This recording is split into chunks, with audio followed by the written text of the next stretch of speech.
Okay, proceeding to the next session. It's entitled Indigenous Laws, Ways and Values in Transforming Canada. So I'd like to introduce Lena Ivik to speak on this topic. And Lena is the founder, vision keeper, mother, grandmother, president of Pirovik, and she also has really guided a lot of our language and cultural preservation attempts in Nunavut, and also to revamp the education system in a way.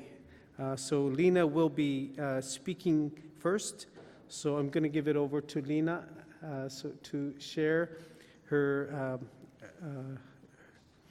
to speak. Ulakut kuyanami Jamisi nakumiri vaka tasiminga parnay tiarsimayun kaya kuyaw simanagalo takukutinang ikalo artilugo ilisisangan ni kaya kuyaw simanaga nalago masimagako tapani punga ulaman na sorlo tamanili tunga yumi natungmun okalago takangnertunga maligalirniku ngaluangitumi sorlo atuagalirniuluangitumi kiseane atuagait maligait ilulinginning iluliriyunnartanginning. Ulakut, thank you. Good morning. Thank you for the introduction, James. And I'd like to thank the organizers, the Land Claims Coalition group, for making this event possible. And I would like to also recognize everyone in the room, our fellow Métis, our fellow First Nations and fellow Inuit, including the leaders around the tables, and the various government officials.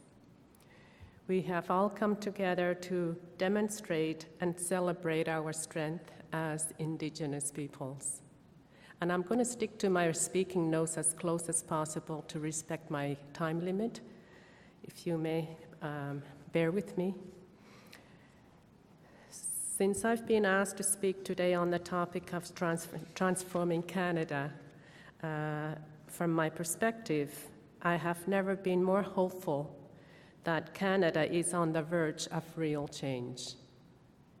I came across an article the other day, and it said that Inuit leaders gathering in Rankin Inlet called on the government to recognize, Government of Canada, to recognize Inuktitut as an official language through a provision in the Land Claims Agreement. The article sounded quite timely for me. Then I glanced at the date of the article at the top of the page, and it was written in 1988, almost 30 years ago. Transformation and reconciliation are powerful words. They are words that fill many of us with hope, but they are only words unless they are followed by meaningful action.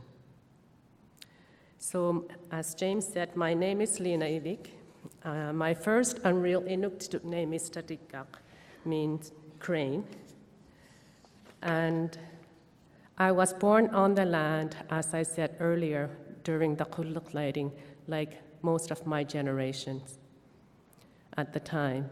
And my birthplace was an Inuit camp in Cumberland Sound, outside of Panuktok, Pangnirtung. All of my siblings were also born on the land, which tells us how young our modern community is, because it was not long ago that we lived nomadically. And many of you may be familiar with the Kuluk that I lit earlier, which is an essential piece of Inuit technology from that era. The Kuluk is the stone lamp that we used for celebrations and special occasions and ceremonies today. But in the traditional times, the Kuluk was our only source of light and only source of heat in our shelters, in our kalmak, and the only source of use for cooking and drying our clothes because we came from the snow. We came from the land of snow. And coming from the sea, oil from seal or whale blubber was the fuel that was used to burn the kulluq. Today, I can just go down to a grocery store and have the luxury of choosing my kind of oil.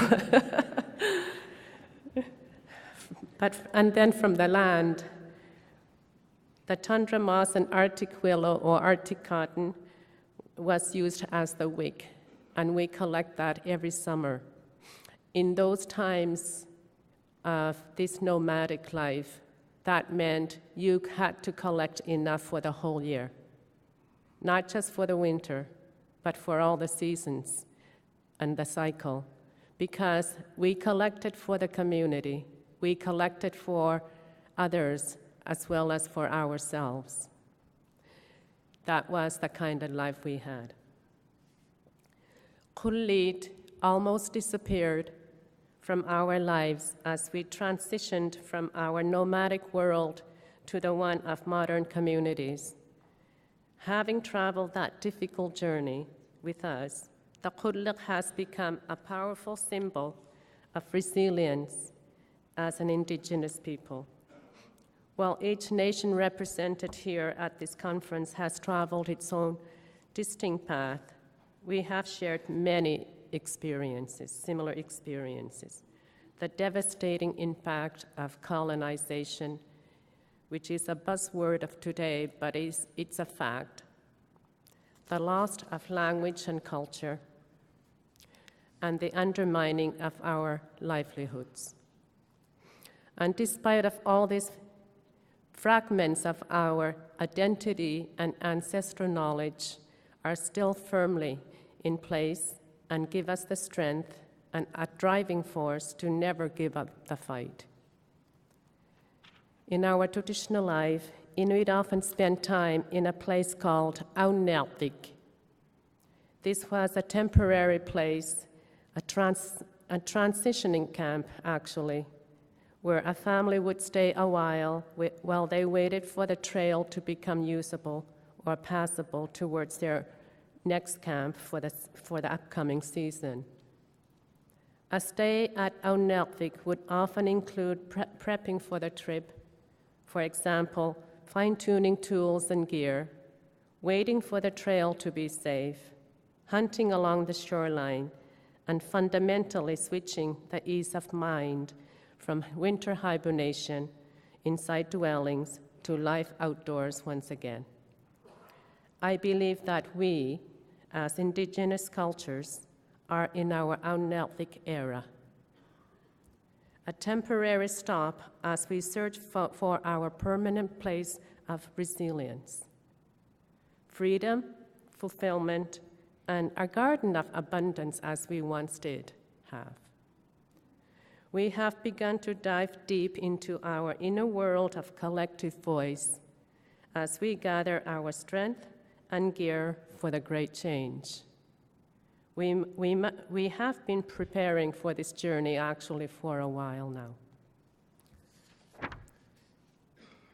In the next few minutes of my time, there's going to be a rotational slideshow happening on the screen, which is an example of our company being the implementer on the ground level.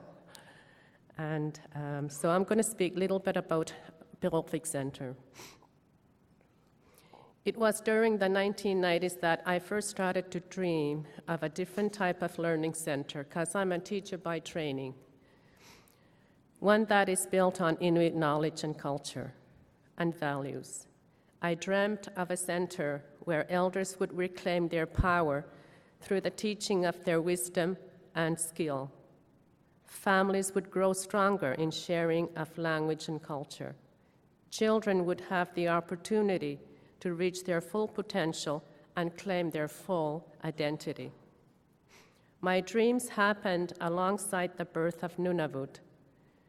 The Nunavut land claim was signed in 1993, and Nunavut was established as a new territory with an Inuit majority in 1999. The dream of Nunavut was sparked by the reawakening of Inuit identity in the 1960s and sustained by the determination of Inuit to take back control. Ensuring the survival of Inuit identity, language, and culture was one of the most urgent priorities. These themes of reawakening, of struggle, of survival are something Inuit share with all Indigenous peoples in Canada. As it turns out, the creation of Nunavut in 1999 was only the beginning of a new struggle.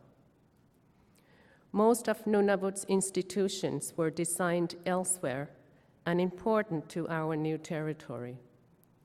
We welcomed many newcomers who were full of ideas, but who had little sense of our history, our priorities, and our dreams for the future. Today, many Inuit continue to struggle to find their place in their own homeland. This is the content in which I started Pilvik as a center dedicated to Inuit language, culture, and well-being in 2003. Working independently as Inuit-owned company, a social entrepreneur company, we are able to imagine once again the essence of Inuit teaching and learning. We are able to involve top-notch Inuktitut curriculum developers and knowledge keepers because we do not have the systemic and language barriers that others face. We have cultivated an Inuktitut-only immersion delivery space for language training.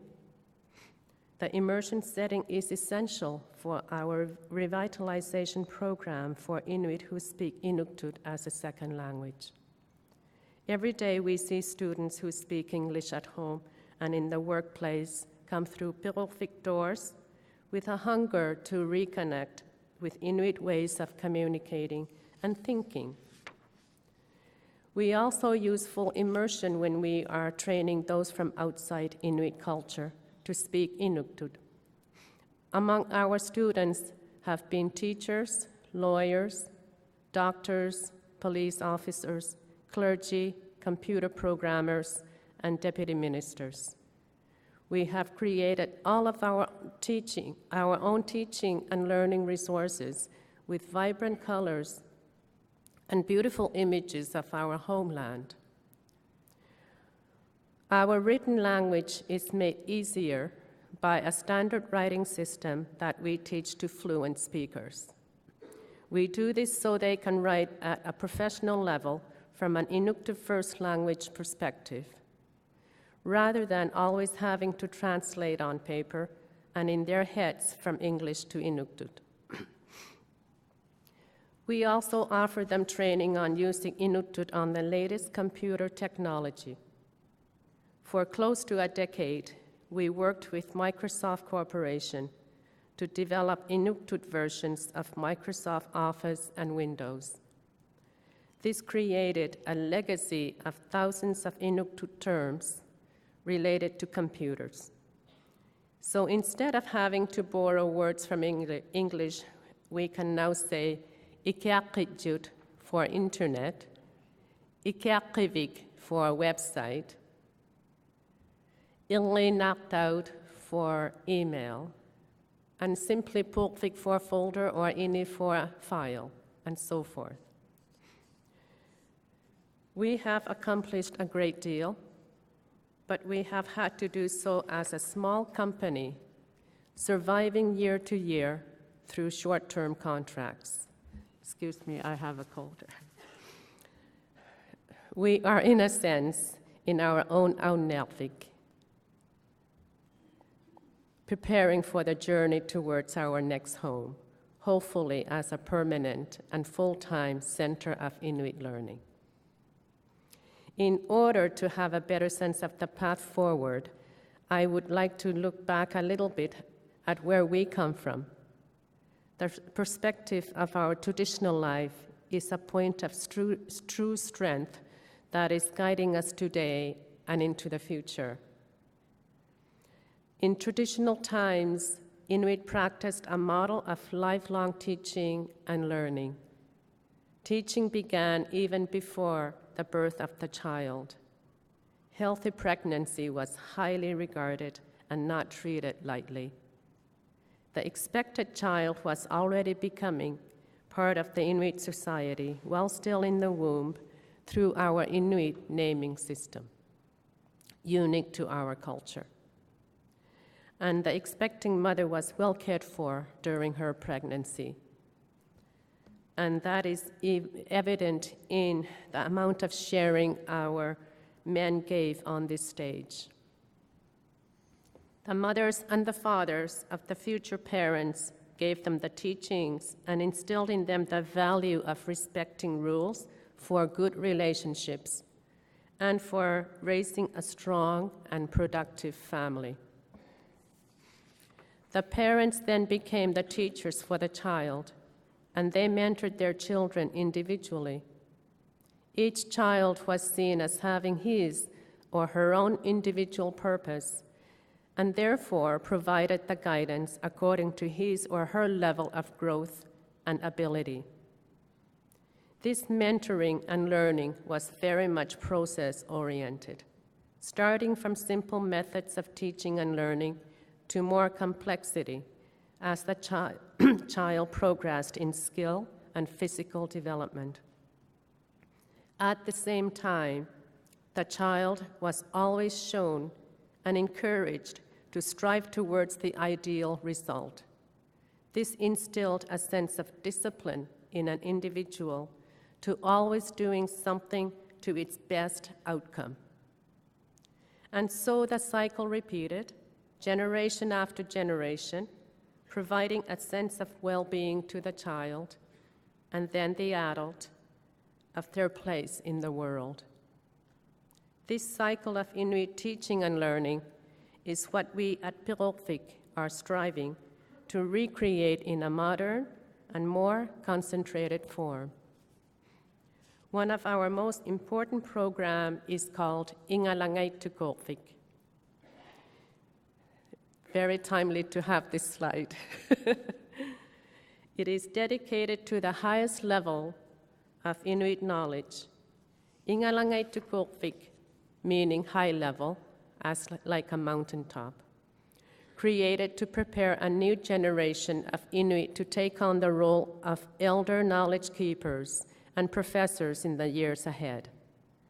The program is an opportunity for mature Inuit students who are fluent in Inuktitut and who are grounded in Inuit culture to learn directly from elder professors with expertise in various areas. Through Ingalangay Tukokvik, Inuit ways of being, doing, and thinking are researched and documented. This includes advanced Inuktitut terminology and expressions that have disappeared from everyday language. We now want to build a structure that will enable these to be transmitted to the generations to come. Pirokvik is also developing well-being programs that are designed to benefit multiple generations of Inuit. The two programs we are working on now, Reclaiming the Whole Woman and Reclaiming the Whole Man, each focus on the unique skills and strengths of Inuit men and women. Both programs are grounded in an essential fact of our traditional life, prosperity, self-reliance, and at times survival itself, depended on men and women who were skilled in a wide variety of skilled tasks. An example from our well-being programs is Kulliu Angiqamun Utilninga, or bringing the kullik home, like this kullik here, excuse me.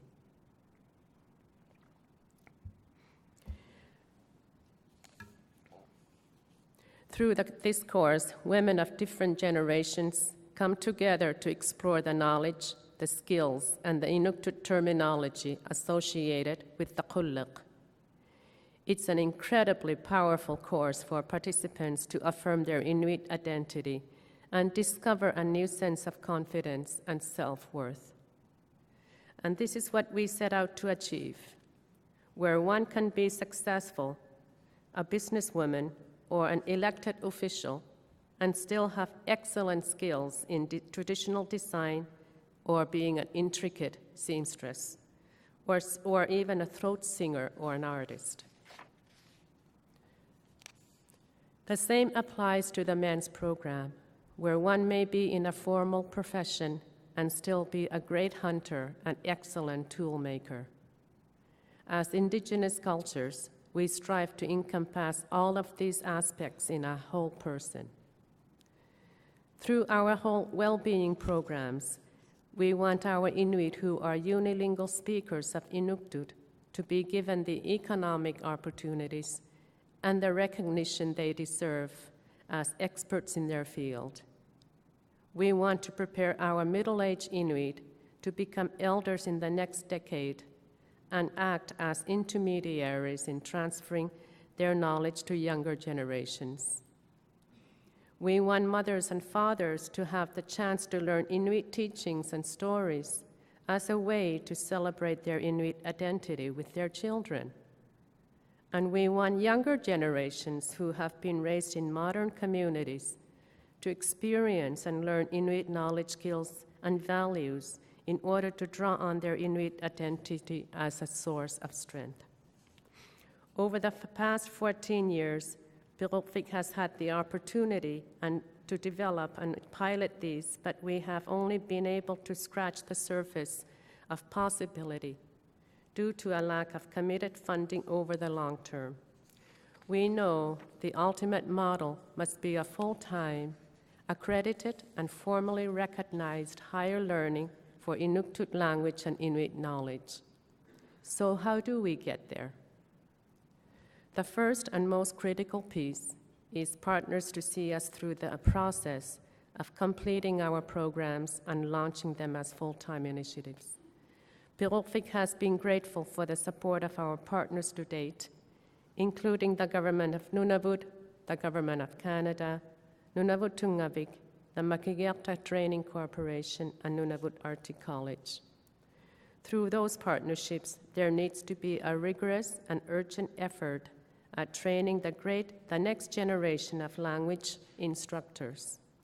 Research and documentation are important, but new teachers are essential if our languages are to remain a living legacy and to enrich the lives of generations to come. We're very aware also of the need for Indigenous approach to accrediting our education programs. Southern institutions are not going to be able to measure and validate programs that are taught entirely in Inuktitut and based on Inuit approaches. We have our own professors. Only they are in a position to validate our work and achievements as learners.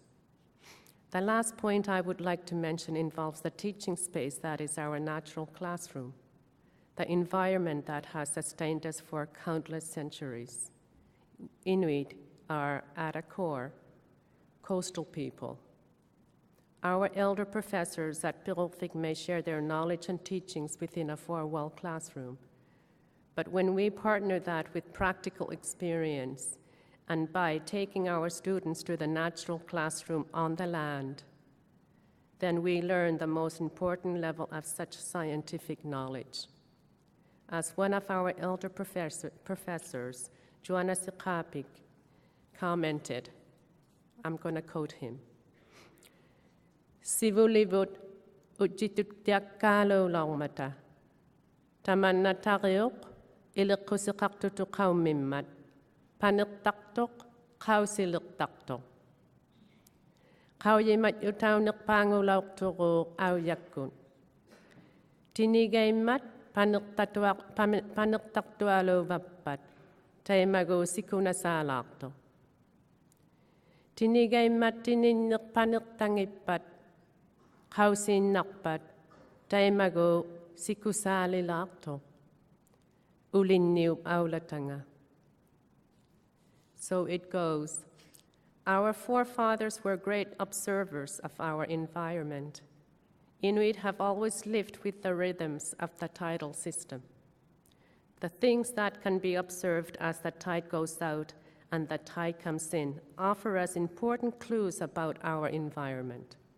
For example, when the tide goes out and the ocean floor dries up, it means that there will be a late freeze-up. If, on the other hand, the ocean floor stays wet, it means there will be an early freeze-up. Indigenous knowledge is, at its essence, practical and hands-on knowledge. We can research and write and learn within the four walls of our classroom, but it is back in our natural environment where this knowledge comes to life and thrives. It instills in you a search for understanding and respect for our ancestral knowledge. It matters, and it's sometimes very powerful. To conclude, I would like to return to some of the key themes of this conference: reconciliation, a new relationship, and transformation. These are powerful words that require meaningful action. Supporting the rebirth of Indigenous education is one of the most important areas for government to act. Only when elected leaders and policy thinkers and government officials can open the door to true Indigenous education can some of the damage of the past be undone. Our future well-being depends on the rebuilding and sharing of our language, knowledge, wisdom between generations. This is one of the more important pieces of the Canadian puzzle, one that needs to be put in place to complete our country's grand design. Thank you.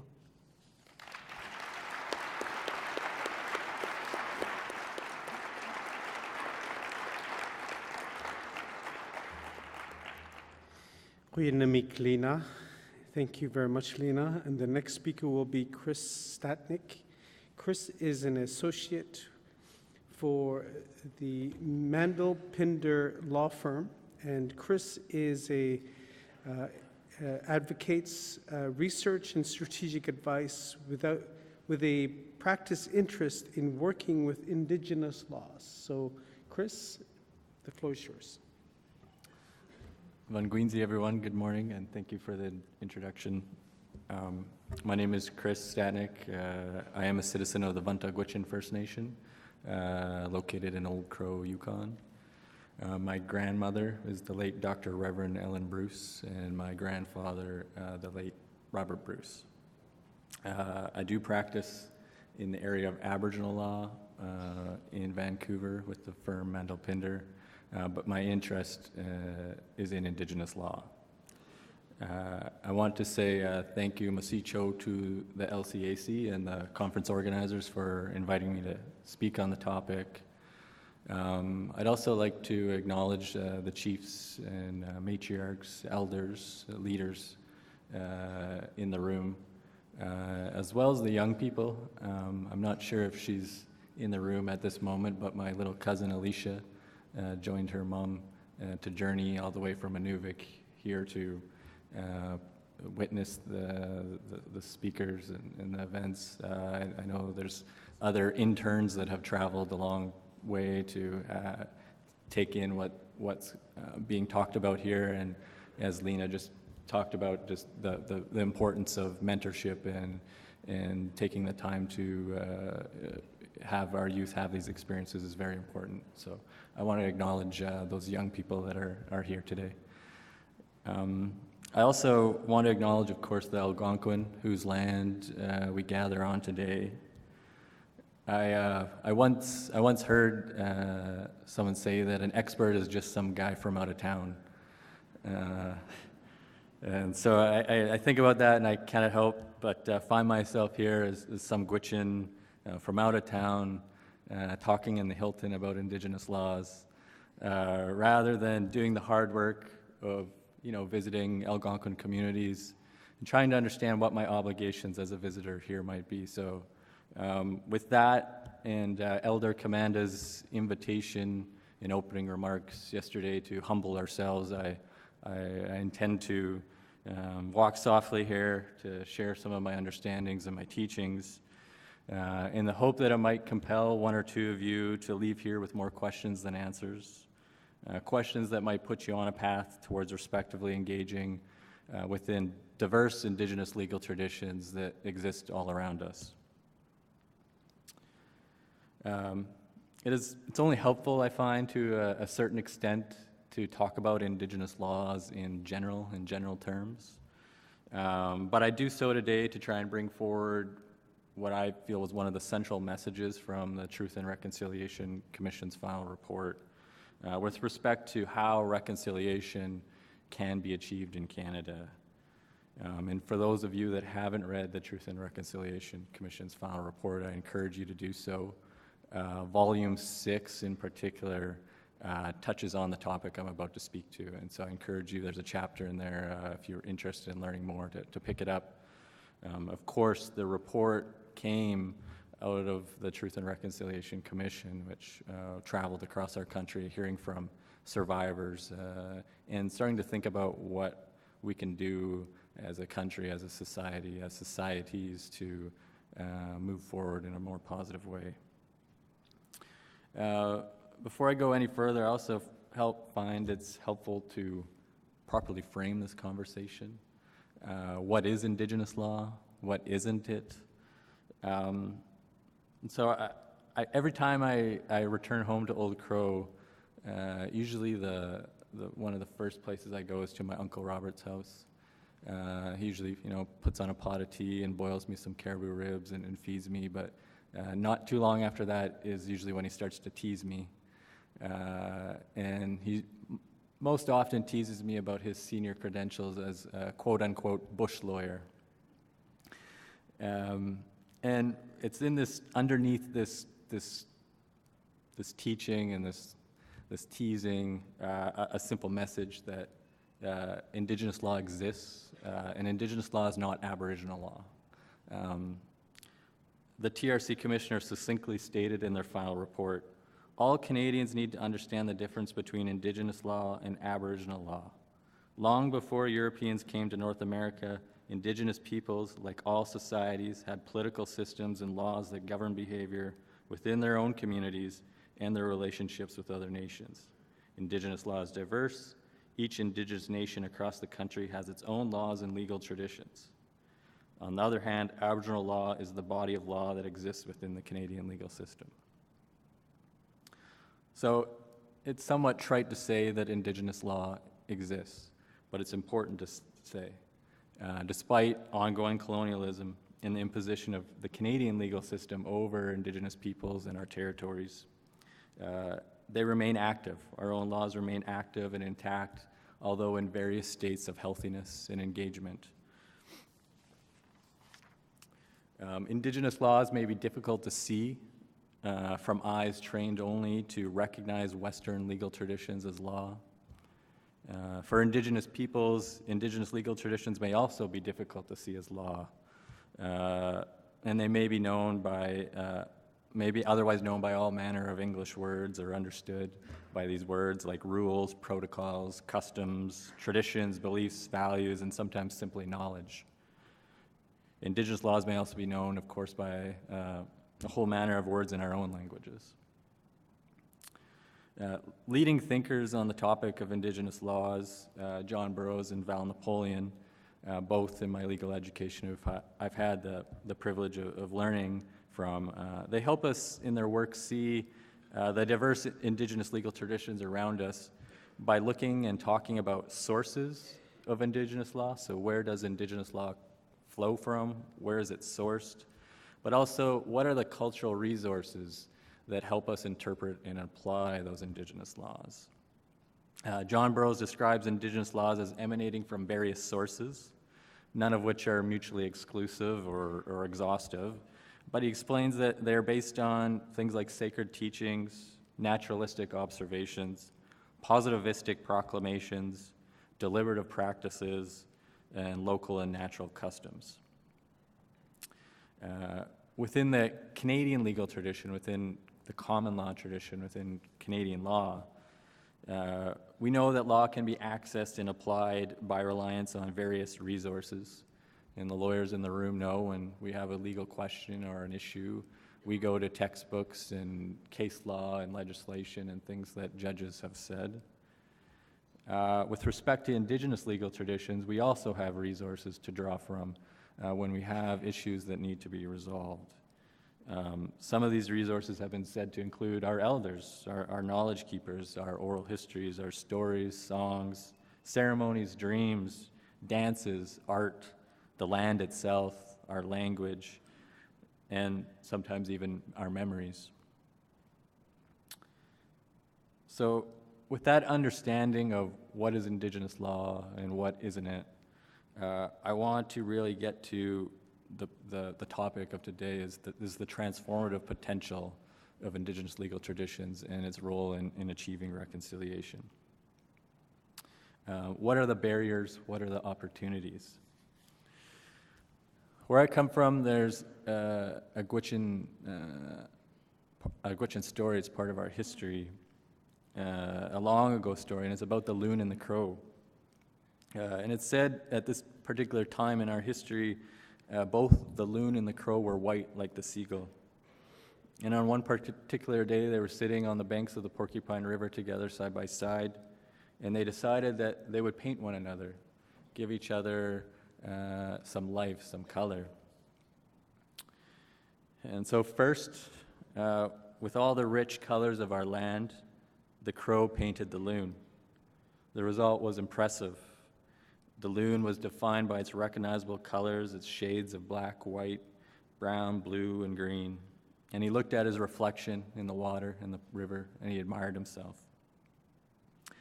But when it was crow's turn to be painted, however, the good faith seemed to go south. It turns out loon held some sort of prejudice against crow. And loon, using a mixture of charcoal and ash, rendered the crow black. As he finished painting the crow, loon took to the river in a fit of laughter. And upon seeing his reflection, an angered crow picked up a stone, took aim, cast it, and it plunked loon squarely on top of the head. And our elders today say this throw of the stone is why loon has its flat gray head today. Now, I return to the story and I share it today because I feel like it parallels, for me at least, some history and understanding I've come to appreciate as an Indigenous lawyer who practices Aboriginal law on behalf of Indigenous peoples. First, beyond obvious parallels of broken promises, the story of loon and crow can help us understand the history and state of Crown relations today.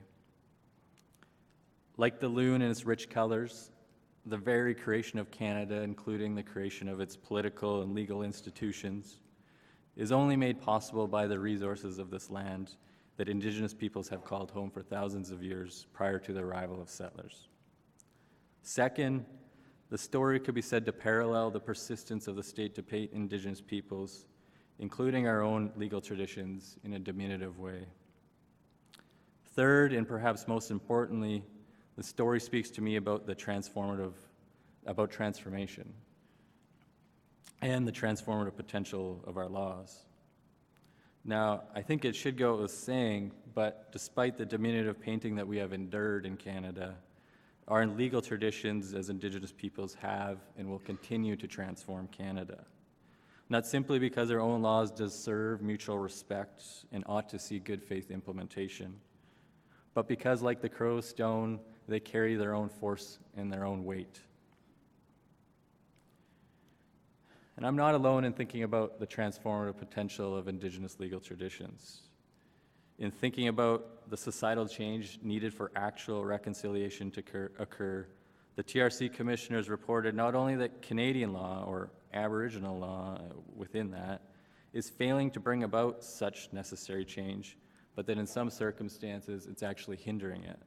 I'm just going to quote here that Canadian law has been and continues to be a significant obstacle to reconciliation, and, quote, a commitment to truth and reconciliation demands that Canada's legal system be transformed. And where should we look for the means for such a transformation? Well, the TRC commissioners concluded that if Canada is to transform its relationship with Aboriginal peoples, Canadians must understand and respect First Nations, Inuit, and Métis peoples' own concepts of reconciliation. Many of these concepts are found in Indigenous law. So there we have it. It sounds like a simple enough path for reconciliation, but it necessarily challenges the status quo foundations of Canada and its dominant legal and political traditions. It requires, as I've said before, first of all, recognition that Indigenous laws exist. Indigenous law is law. This again might sound simple, but is a truth too often ignored or denied to the same effect. As a lawyer who sometimes has to get involved in litigation, I can tell you that denial is still a powerful tool.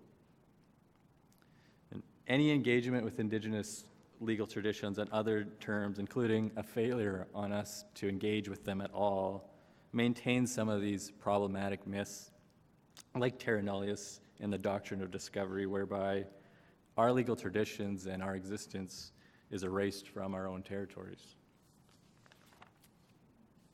Second, it requires recognition that not all Indigenous legal traditions are healthy today. We must make space and support the revitalization of Indigenous legal traditions across Canada. Dr. Val Napoleon was recently testifying before the Senate Committee on Aboriginal Peoples, and she recently posed a question that I wanted to share here today because I found it very profound. Imagine if everything you knew about Canadian law disappeared or was rendered inoperable to your lives. What profound disorientation that would have insofar as how you understand yourself and who you are in relation to the rest of Canada. In many ways, this question perfectly captures the state of disorientation in many of our communities, both Indigenous and non-Indigenous. But it really speaks to the need to support revitalization efforts of not just Indigenous legal traditions, but the cultural resources that we need to inform them, language, education. Lastly, it requires respectful engagement with Indigenous legal traditions by Indigenous and non-Indigenous peoples. This means that the authority of Indigenous legal traditions must be respected. Indigenous law cannot be respected if it is minimized or confined within a commitment to consider or integrate Indigenous knowledge or perspectives into existing institutions. Our laws simply are not a technical data point to be evaluated. In order for Indigenous law to positively transform Canada, in order for actual reconciliation to be achieved, the weight and force of the Crow's stone must be recognized and respected. This can and should be uncomfortable. What else would transformation entail but an upending of the things we find familiar in our lives that characterize our status quo? So I just want to conclude with the statement that I truly believe that Indigenous legal traditions and have the transformative potential to achieve reconciliation. I truly believe Indigenous legal traditions can answer many of the human problems and fundamental questions we grapple with today, including the many we're here to talk about at this conference. Where do we invest fiscal resources to empower Indigenous peoples? What institutions and structures do we need to create or dismantle to support self-determination? What is free, prior, informed consent? How do we seek it? How do we obtain it? For those entering or implementing self-government, how do we exercise our lawmaking authorities? How do we repair the harms of residential schools, the 60 scoops, and ongoing crisis of child apprehensions? How do we respond to the epidemic violence against Indigenous women, girls, and two-spirited peoples? How do we address the disproportionate amount of Indigenous peoples incarcerated today? The answers are there. We only need to leave today and return home to ask better questions and to do the hard, uncomfortable work of engaging with Indigenous legal traditions. Masicho for listening to me today.